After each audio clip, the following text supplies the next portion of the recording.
అంతర్జాతీయ మాతృభాషా దినోత్సవాన్ని పురస్కరించుకుని తెలుగుదండు ఆధ్వర్యంలో మద్దిరపాలెం కూడలి తెలుగు తల్లి విగ్రహం వద్ద తెలుగు తల్లికి నీరాజనం కార్యక్రమాన్ని నిర్వహించారు. ఈ కార్యక్రమంలో జీవీఎంసీ పాఠశాల విద్యార్థులు, వండర్ కిడ్స్ పాఠశాల విద్యార్థులు ప్రత్యేకంగా పాల్గొని పాటలు, పద్యాలతో తెలుగు తల్లిని కీర్తించారు.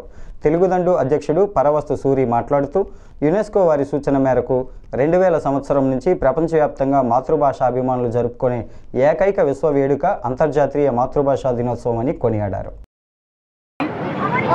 ఈరోజు అంతర్జాతీయ మాతృభాషా దినోత్సవం 2000 సంవత్సరం నుండి ప్రపంచవ్యాప్తంగా మాతృభాషాభిమానులందరూ ప్రతి సంవత్సరము ఫిబ్రవరి 21వ తేదీని అంతర్జాతీయ మాతృభాషా దినోత్సవంగా జరుపుకుంటున్నాం. అది కారణం, అది 1952వ సంవత్సరం. ఇప్పుడున్న మన బంగ్లాదేశ్ ఆ రోజు తూర్పు పాకిస్తాన్గా ఉండేది. ఈ పాకిస్తానీ ముష్కరులు వాళ్ళు ఎక్కడున్నా పుల్లలు పెట్టడమే కదా పాకిస్తానీ వాళ్లకు. వాళ్ళ ఉర్దూ భాషను ఈ బెంగాలీ వాళ్ళ మీద బలవంతంగా రుద్దడానికి ప్రయత్నం చేసినప్పుడు బెంగాలీ భాషాభిమానులు, బెంగాలీ వాసులందరూ కూడా మా మాతృభాషే మాకు కావాలి, మీ ఉర్దూ భాష మీరే ఉంచుకోండి అని వాళ్ళు పోరాటాలు చేశారు. 1952వ సంవత్సరంలో కరెక్ట్గా అంటే మన ఫిబ్రవరి 27వ తేదీన ఆ పోరాటం ఉధృతమయ్యి ఒక 3 విద్యార్థులు వాళ్ళ ప్రాణాలు అర్పించారు. దానికి గుర్తుగా యునెస్కో వారు ప్రతి సంవత్సరము ఫిబ్రవరి 21వ తేదీని అంతర్జాతీయ మాతృభాషా దినోత్సవంగా, అంటే మాతృభాషలన్నీ కాపాడబడాలి అన్న ఉద్దేశంతో అంతర్జాతీయ మాతృభాషా దినోత్సవంగా మనం ఈ కార్యక్రమాన్ని జరుపుకుంటున్నాం. ఇప్పటికి 25 సంవత్సరాలుగా ఈ కార్యక్రమం జరుగుతూ ఉంది.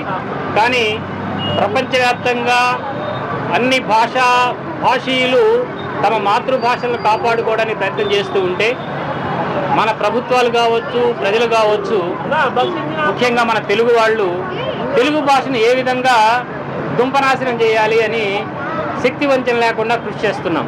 కాబట్టి ఈ సందర్భంగా ప్రభుత్వాలకు ముఖ్యంగా విన్నపం ఏంటి అంటే, అయ్యా దాదాపుగా 60 ఏండ్ల బట్టి మీ ప్రభుత్వ పాలనలో ఈ ప్రభుత్వాలు మన మాతృభాషకు నష్టాన్ని కలగజేస్తూనే ఉన్నాయి.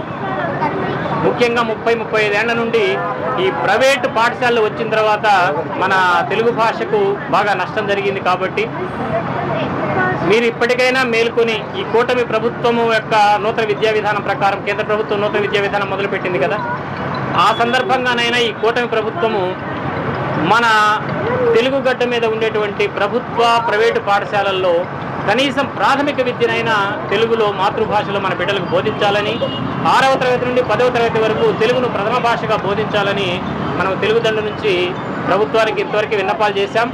రేపు 24వ తేదీ అసెంబ్లీ సమావేశాలు జరుగుతున్నాయి. ఆ సమావేశాలప్పుడు ఆ వారం రోజులు అక్కడే మాకు చాపేసుకుని కూర్చుందాం అనుకుంటున్నాం.